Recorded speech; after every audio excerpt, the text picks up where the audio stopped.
Okay, now vector calculus में last में आपके ये सब करने के बाद में 3 थ्योरम आती हैं जिसपे बेस एक क्वेश्चन आपके सेमेस्टर एंड सेमेस्टर एग्जाम्स में आता है। ठीक है, इसमें 10 नंबर का एक क्वेश्चन आता है। इन तीनों में से किसी थ्योरम से आ सकता है।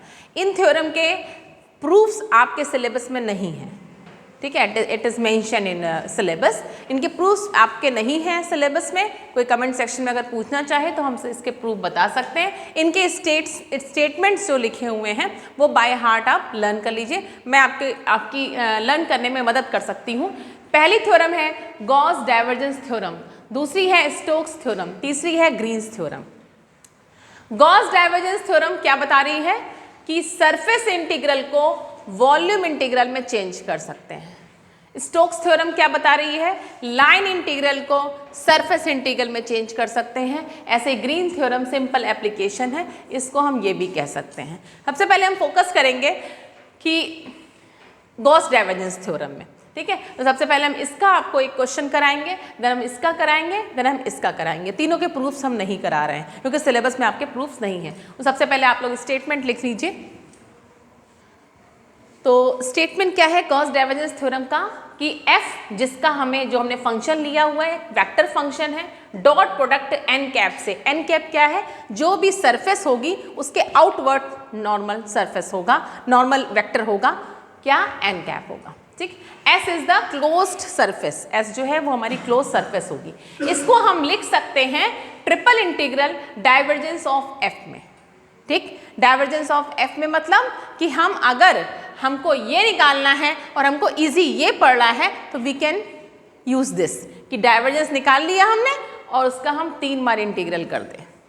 ओके, तो ये हमारा गॉस डाइवर्जेंस थ्योरम है। इसका एक बहुत बेहतरीन क्वेश्चन करते हैं हम लोग। For any closed surface S prove that this.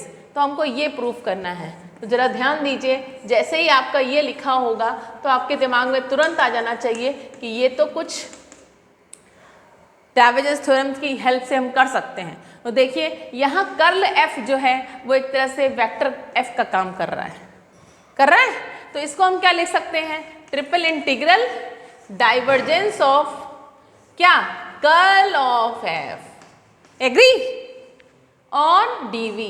और अगर आपको ध्यान हो कि कर्ल का डाइवर्जेंस, कोई बताएगा कि कर्ल का डाइवर्जेंस क्या होता है, ये 0 होता है। तो इसका देखिए आंसर आ गया 0।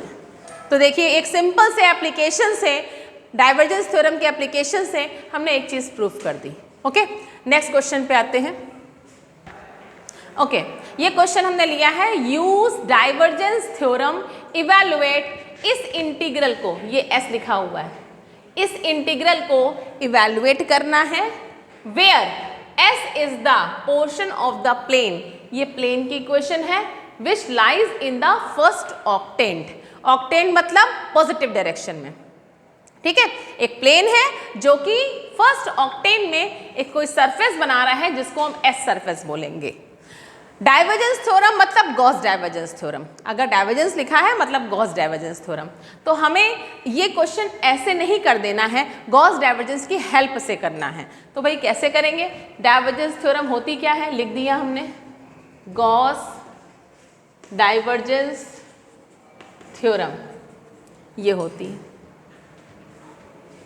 ठीक है, नाउ अब देखिए आपको ये दिया हुआ है आपका एफ एंड डी एस, ये सरफेस इंटीग्रल है, इसको आप वॉल्यूम इंटीग्रल में लिख सकते हो। ये हमारी गॉस डाइवर्जेंस थ्योरम कहती है। ठीक, तो अब देखिएगा यहाँ पे एफ क्या है, जरा पकड़िए इसको कि एफ यहाँ पे क्या होगा। तो क्वेश्चन कॉपी करिए, s x d y d z plus y d z d x plus z d x d y. थोड़ा सा क्वेश्चन ट्रिकी है, दिमाग लगाइए। f हमको चाहिए, इसमें f ढूंढना है, f वेक्टर क्या होगा। दिमाग आपका काम करा कि नहीं करा देखिएगा। x अगर वेक्टर एक्स आई प्लस वाई जे प्लस जेड के हो जाएगा और n कैप डी एस क्या हो जाए, i cap d y d z plus j cap d x d z d x plus k dx dy। जरा इन दोनों का मल्टीप्लाई कराइए, i का डॉट i से हो जाएगा, ठीक, क्या हो जाएगा x dy dz आ जाएगा, और इसका इससे होगा, इसका इससे होगा। तो आपने इसमें f फाइंड आउट कर लिया कि f की वैल्यू ये होगी, यस और नो। अब आपका कुछ नहीं क्वेश्चन रह गया, f आपको पता है। जब आपको f पता है तो आप इस थ्योरम में लगा सकते हैं, क्या हो जाएगी, डाइवर्जेंस ऑफ f dv, ठीक। अब डाइवर्जेंस ऑफ f निकालना है, डाइवर्जेंस ऑफ f, डाइवर्जेंस मतलब क्या होता है, i del over del x, j del over del y, k del over del z, इसका डॉट प्रोडक्ट किससे, f, f यहाँ पे क्या है, xi yj zk। क्वेश्चन थोड़ा सा घूमा हुआ है, अदरवाइज आपको दिया होता है f, लेकिन यहाँ थोड़ी ट्रिक लगी है, ठीक। अब इसका डाइवर्जेंस निकालिए, क्या हो जाएगा, i से i डॉट 1 हो जाएगा, 1, x का डिफरेंशियल x के रेस्पेक्ट में 1, फिर j का j से होगा 1, तो ये क्या आ गया 3। इसका मतलब क्या हो गया, दिस इज व्हाट 3 dv। अब मेन बात आती है लिमिट रखने वाली। अब आपको देखिए सबसे इंपॉर्टेंट काम करना है, 3 लिमिट, 3 आपकी लिमिट दी हुई हैं, ठीक। ये dv आपका dv नहीं रह गया, अब क्या हो गया dx dy dz, क्योंकि किसी चीज का वॉल्यूम जो होता है वो आपका x y z, इसलिए dx dy dz। अब देखिएगा आपको इसमें लिमिट रखनी है, मेन इंपॉर्टेंट काम ये है। फर्स्ट ऑक्टेंट मतलब क्या हो गया, सारी लिमिट कहाँ से स्टार्ट होंगी, 0 से, बड़ी होंगी, ठीक। अब आपकी इच्छा है, आप अंदर अगर x को ले रहे हैं, ठीक है, अगर अंदर x को ले रहे हैं तो x की लिमिट अंदर कर दीजिए और x की लिमिट यहाँ से निकालिए। क्या दिया हुआ है, x plus 2y plus 3z बराबर 6, तो x बराबर क्या हो जाएगा 6 माइनस 2y माइनस 3z, ठीक है। फिर आएगा y, ये y की लिमिट है। थोड़ा दिमाग लगाइए, जब आप इसको इंटीग्रेट करोगे x के रेस्पेक्ट में तो अंदर क्या आएगा, अंदर जो आएगा वो x इज इक्वल x के रूप में आएगा, भाई इसका क्या हो जाएगा इंटीग्रल x आएगा, जिसमें जब आप लिमिट रखो तो देखो x उड़ जाएगा, अब क्या आ जाएगा y और z, क्योंकि लिमिट रखोगे तो y और z आ गया ना, इसलिए अब देखिए अब लिमिट किसकी, अब आपकी इंटीग्रल किसके रेस्पेक्ट में है, y और z के रेस्पेक्ट में। अब आपको रखना है y, अब x को हटा दीजिए तो y इज इक्वल टू क्या है, यहाँ से देखिए, क्योंकि x से काम खत्म, x को 0 रख दीजिए, लिमिट ऐसे रखी जाती है 6 माइनस 3z अपॉन 2, तो ये y की लिमिट क्या आ गई 6 माइनस 3z अपॉन, क्योंकि x तो अब एलिमिनेट हो गया ना भाई आपका, अब इंटीग्रल में x रह कहाँ गया, वो तो y और z में चेंज हो गया, तो x तो अब 0 हो गया, तो y की लिमिट 0 टू दिस। अब जब देखिए यहाँ पे ध्यान दीजिए, अब क्वेश्चन किस में चेंज हो जाएगा, z में, अंदर वेरिएबल किसका आएगा z का, तो अब ना y रहेगा ना x रहेगा, तो अब क्या रहेगा z, तो z की लिमिट कितनी हो जाएगी 3z is equal to 6 mean z is equal to 2। तो फाइनली ये लिमिट होती है, ट्रिपल इंटीग्रल की लिमिट की ऐसे रखी जाती है। ओके, लिमिट आपने लगा ली होगी, मैंने लिख दिया है, समझ लीजिएगा, समझा भी दिया है। सबसे पहले हम x के रेस्पेक्ट में कर रहे हैं तो एक सर्किल ऐसा करके बना लीजिए, ठीक है। 3 को आप आउटसाइड रख सकते हैं, 1 का इंटीग्रल x के रेस्पेक्ट में x होगा, x में लिमिट लगेगी, क्या लगेगी x बराबर 0 टू x बराबर 6 माइनस 3z माइनस 2y और dy dz, getting, yes. Now limit लगाई तो क्या हो जाएगा, x की जगह 6 माइनस 3z माइनस 2y और y upper limit minus lower limit is 0, तो ये आ गया आपका dy अब dz। अब आपको शायद मेरी बात समझ में आ रही होगी, this is free from x, इसीलिए देखो ये y और z के रेस्पेक्ट में कर रहे हैं, तो जब फ्री फ्रॉम x है इसलिए x बराबर 0 रख दिया हमने। ओके, नाउ अब हम किसके रेस्पेक्ट में करेंगे, y के रेस्पेक्ट में। ठीक, इसको सर्किल बना लीजिए ऐसे। ठीक, तो क्या हो जाएगा, y के रेस्पेक्ट में कर रहे हैं, ध्यान दीजिएगा, जैसे डिफरेंशियल होता है वैसे ही इंटीग्रल होता है। y के रेस्पेक्ट में कर रहे हैं तो z को ट्रीटिंग कांस्टेंट करेंगे, तो 6y हो जाएगा माइनस 3zy हो जाएगा, 2y² हो जाएगा। एग्री?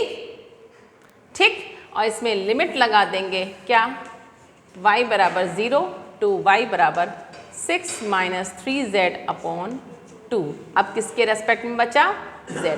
जरा जहां जहां y है वहां वहां 6 माइनस 3z/2 रख दीजिए।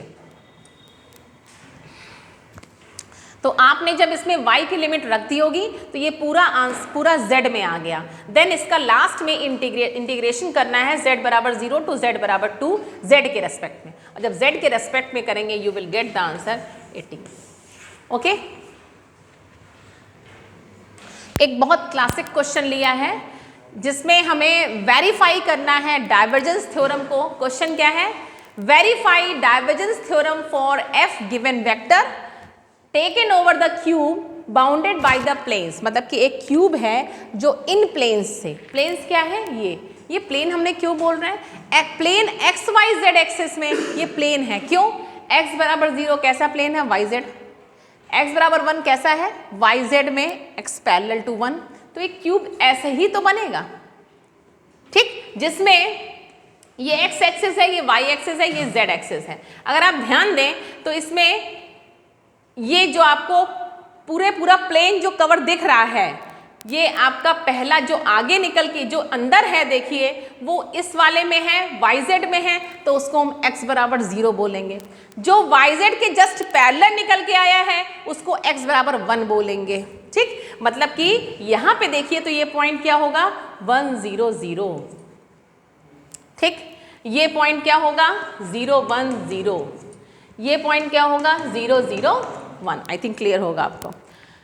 तो अगर आप इमेजिन कर पा रहे हैं पिक्चर को तो ध्यान दीजिएगा, ABCO कैसा है, XY पर है। XY पर मतलब ये कौन सा प्लेन है, Z बराबर 0, और इसके पैरेलल ऊपर चले गए मीन्स EFGD, ये कैसा है, Z बराबर 1, तो इससे घिरा हुआ यही क्यूब होगा। ये क्यूब हमने बना दिया। वेरीफाई करने का मतलब क्या होता है कि जो गॉस थ्योरम डाइवर्जेंस थ्योरम है, जो कि क्या है आपकी f वेक्टर ds को ट्रिपल इंटीग्रल में चेंज कर देते हैं डाइवर्जेंस ऑफ f dv। इसको वेरीफाई करना है। वेरीफाई करना मतलब ये इसका राइट साइड है, ये इसका लेफ्ट साइड है। लेफ्ट साइड को सॉल्व करो और राइट साइड को सॉल्व करो, दोनों की वैल्यू इक्वल आनी चाहिए। इसे बोलते हैं वेरिफिकेशन। और ये क्वेश्चन 10 मार्क्स का आपके इंजीनियरिंग मैथमेटिक्स फर्स्ट सेमेस्टर के एंड सेमेस्टर एग्जाम में 10 मार्क्स का एक क्वेश्चन आता है। तो सबसे पहले अगर हम फोकस करते हैं, इसका हम इजी वाला पार्ट निकाल लेते हैं। इजी इसलिए इसको कहेंगे, देखिएगा आप बहुत चुटकियों में निकल के आ जाएगा। इसका हम RHS पार्ट निकाल रहे हैं, डाइवर्जेंस dv। सबसे पहले क्या लिखिए, डाइवर्जेंस ऑफ f। डाइवर्जेंस क्या होता है, j के डॉट प्रोडक्ट किससे, f से। f क्या है, 4xzi minus y square j plus yzk। Okay ना, i का डॉट i से 1 हो जाएगा, तो डेल ओवर डेल x किससे होगा, इससे होगा। तो del over del x means x के रेस्पेक्ट में डिफरेंशियल 4xz का 4z होगा। नेक्स्ट y इसका होगा y के रेस्पेक्ट में होगा तो 2y होगा। ठीक है, फिर z के रेस्पेक्ट में होगा तो ओनली y बचेगा। ठीक, तो ये क्या आ जाएगा, 4z माइनस y, यही आएगा 4z माइनस y। अब आपको क्या करना है, इस 4z माइनस y को यहाँ पे लिख दिया, और dv क्या होता है, dv क्या है, dx dy dz। और आपको सामने सामने दिख रहा है कि ये लिमिट यहाँ पे 0 से कहाँ तक गई है, constant limit. Okay, x y z. Yes, हाँ इसको लिखना चाहिए कायदे से, वो हम इसको भी चेंज कर सकते थे, लेकिन कोई टेंशन नहीं, गुड है। एक्स की लिमिट पहले है तो एक्स की यहाँ पे होगी, देन वाई के रेस्पेक्ट में, देन जेड के रेस्पेक्ट में, करेक्ट। ओके, इसको आप फटाफट सॉल्व कर लीजिए। चलिए हम सॉल्व करके बता देते हैं आपको। सबसे पहले क्या होगा, x के रेस्पेक्ट में जब आप करोगे तो 4xz आएगा और y x आएगा, और इसमें लिमिट क्या रखोगे 0 to 1, और बचा क्या रहेगा dy dz। ओके, फिर ये आपका आई थिंक हो गया होगा, तो इसको हम रब कर देंगे, कोई बात नहीं। इसको हम नीचे बता दे रहे हैं आपको। लिमिट रख रहे हैं, किसकी लिमिट रख रहे हैं, x की ओनली, तो 4z minus y, 0 upper limit minus lower limit करोगे, देन ये dy dz। ठीक, अब इसका y के रेस्पेक्ट में करेंगे, y के रेस्पेक्ट में जब आप करेंगे तो ये 4zy होगा और y स्क्वायर बाई 2 होगा, और इंटीग्रल लिमिट क्या हो जाएगी 0 to 1 z के रेस्पेक्ट में। नाउ y की वैल्यू रखिए 1, तो 1 रखा और ये आ गया, और z बराबर 0 to 1, z के रेस्पेक्ट में कर रहे हैं तो 4z स्क्वायर बाई 2 होगा,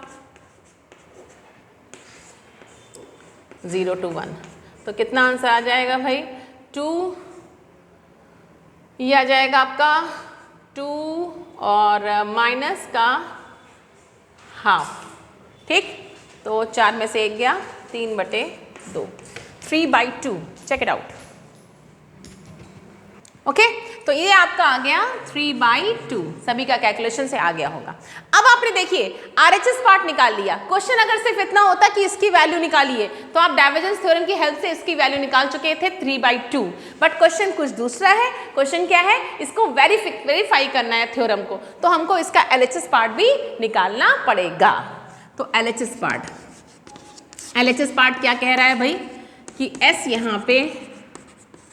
यहाँ पे सरफेस है, लेकिन बड़ी प्रॉब्लम है यहाँ पे सरफेस एक तो है नहीं, यहाँ सरफेस है 6, यहाँ सरफेस कितनी है 6। तो क्या करेंगे, सबसे पहले इसको सरफेस में डिवाइड कर दीजिए। सबसे पहले अगर हम स्टार्टिंग करें, 6 सरफेस कैसे है, ABCO एक सरफेस, इसके पैरेलल, तो एक एक लिखते जाइए। तो सबसे पहले अगर हमने लिया है क्या ABCO, ठीक, और यही सब लिखेंगे F.n ds, फिर प्लस इसके जस्ट पैरेलल जाओ जिससे कि कोई भूलो ना, EFGD, और सेम मैटर अंदर लिखो। ठीक, अब दूसरी आ जाओ, Z हो गई, एक ये वाली ले लीजिए, कौन सी XZ, AOGF, अंदर मैटर वही होगा। ठीक, और AOGF के पैरेलल क्या होगी BCDE। ओके, देन कौन सी बची आपकी अंदर वाली YZ में क्या है OCDG, प्लस इसके सामने पैरेलल ABEF। ये 6 फेस आपकी हो जाएंगी। इन 6 फेस में आपको इंटीग्रल की वैल्यू निकाल के पुट करके आंसर को 3/2 दिखाना है। ओके, हाँ, तो पहली सरफेस का हम आपको बता रहे हैं। फर्स्ट सरफेस हमने ली है, कौन सी ली है AB, जरा ध्यान से समझिएगा, ABCO लिया है। ABCO सरफेस क्या है, सरफेस है Z बराबर 0। ठीक, आपको इस सरफेस में DS भी चाहिए, n भी चाहिए, F तो पता ही है। ठीक, तो सबसे पहले आपने Z बराबर 0 लिख दिया। अब इसमें देखिए DS क्या होगा, अगर तुम्हें ध्यान हो तो हमने DS को बताया था। वैसे तो देखो दिमाग लगाओ अगर, तो DS क्या होगा, S सरफेस है क्या यहाँ पे XY, तो DX DY होगी। लेकिन हमने तुम्हें एक जब फॉर्मूले बताए तो बताया था कि DS 3 होते हैं। क्या होते हैं, DX DY अगर करो तो जो n होता है उससे k लेते हैं। याद आया कुछ, फॉर्मूले में लिखवाया था मैंने। ठीक, और वैसे इसको अगर ना भी लिखो तो भी इसकी वैल्यू जरा ध्यान दो तो 1 होगी। कैसे, अभी बताते हैं। चलो ये लिख लिया। n क्या होगा, n फिर से ध्यान से सुनिएगा, एन कैप जो होता है वो आउटवर्ड यूनिट नॉर्मल वेक्टर होता है टू दी सरफेस होता है। तो सरफेस अगर आप ये ले रहे हैं तो इसमें जरा सा आप आउटवर्ड वेक्टर सोचिए, z ये है तो आउटवर्ड क्या होगा, ये I होता है, ये J होता है और ये K होता है। तो अगर ये K है तो ये क्या होगा, माइनस K। एग्री? तो n कैप इसका क्या होगा, माइनस K। इसलिए इसको लिखना चाहे ना लिखना बराबर होता है। क्यों, बात समझिएगा, n कैप और k कैप अगर कर रहे हैं तो n कैप की वैल्यू k कैप है और डॉट प्रोडक्ट k से लोगे तो हमेशा क्या 1 आएगा और 1 का मॉडुलस चाहे -1 आएगा, -1 का मॉडुलस निकालोगे तो 1 ही आएगा। इसलिए इसको लिखो चाहे ना लिखो, लेकिन हमने आपको समझा दिया कि क्यों नहीं लिखते हैं। वैसे आप लिख भी सकते हो, कोई टेंशन की बात नहीं है। आई थिंक आपको समझ में आ गया होगा कि n cap minus k cap क्यों होगा। ठीक, आउटवर्ड वेक्टर अगर ये k है तो ये माइनस k होता है। ठीक, ये हो गया। अब इसकी वैल्यू देखिएगा, आपको निकालनी है इसकी वैल्यू, धीरे धीरे रखिए। f क्या है भाई, f है 4x। जहां जहां z दिखे वहां वहां z को 0 रख दो, क्योंकि ये प्लेन है क्या, z बराबर 0। तो ये 0 हो गया, तो क्या आ गया y स्क्वायर j, ये भी 0 हो गया, इतना बचा। और क्या करना है, s की जगह क्या लिख दिया, ये हमने आपको दिखा दिया ये 1 होता है तो हमने नहीं लिखा। अरे एक चीज छूट गई, n कैप, इसका डॉट प्रोडक्ट किससे है, n कैप से। बहुत सावधानी से, धीरे धीरे। n कैप मतलब क्या है, माइनस का k इंटू क्या होगा, dx dy। ठीक है, देख लीजिए एक बार। अब देखिए इसकी वैल्यू 0 होगी, क्यों, यहाँ पे k है नहीं, dot product j dot k का 0 होता है, इसकी 0 आ गई। ठीक, फिर से देख लीजिए एक बार, नजर घुमा लीजिए। अब हमको बताइए a b c o के बाद कौन सा फेस ले लें, ऊपर वाला e f g d। ये क्या है, z बराबर 1 और इसमें ds सेम होगा, ds यही होगा। चलिए लिख दीजिए, लिखने में मत कंजूसी करिए। n कैप क्या होगा, अगर ये वाला फेस है तो आउटवर्ड k होगा, नॉट माइनस k। एग्री? तो ये हो जाएगा k। तो इसकी वैल्यू देखिए क्या होगी भाई, जहां जहां इस f में z लिखा हो वहां वहां z को 1 पुट कर दो, तो क्या हो जाएगा 4xi minus y square j and yk। Very simple, ये आ गया आपका f dot n dot n cap कितना है, k कैप। ठीक, और dx dy। ठीक, इसको सॉल्व करना है भाई, कोई दिक्कत नहीं है। k का i से 1 0, k का j से बेकार, सिर्फ k का k से होगा, मतलब कि फाइनली क्या आ जाएगा, k डॉट k इज 1, तो y dx dy। लिमिट सब में 0 to 1 होगी, कोई टेंशन ही नहीं है। ठीक, इसका आंसर क्या आ जाएगा, सिंपली चाहे s के रेस्पेक्ट में करो चाहे y के रेस्पेक्ट में। सोच रहे होगे कि मैम ने यहाँ y लिखा है कि x लिखा, कोई टेंशन नहीं, जब लिमिट कांस्टेंट होती तो कोई फर्क नहीं पड़ता। s के रेस्पेक्ट में करोगे तो yx आएगा और लिमिट लगेगी। ठीक, s 1 रखोगे तो ये आ जाएगा y स्क्वायर बाई 2 और फाइनली आ जाएगा 1/2। इस तरह से आपने इसका 0 निकाल दिया, 1/2 में निकाला, ये आपको क्रॉस करके इसका 0 -1 0 ये आप निकालेंगे पक्के से। और इसका हम आपको फिर बता दे रहे हैं a b e f। तो जरा ध्यान दीजिए, पीछे yz से उभर के आगे आ गया है, yz मींस क्या है, x बराबर 0। तो ये कौन सा प्लेन है, x बराबर 1 है, x बराबर 1। तो x बराबर 1 हम इसका निकाल रहे हैं, यहाँ पे देखिएगा a b e f का निकाल के दिखा रहे हैं, जो कि क्या है, x बराबर 1।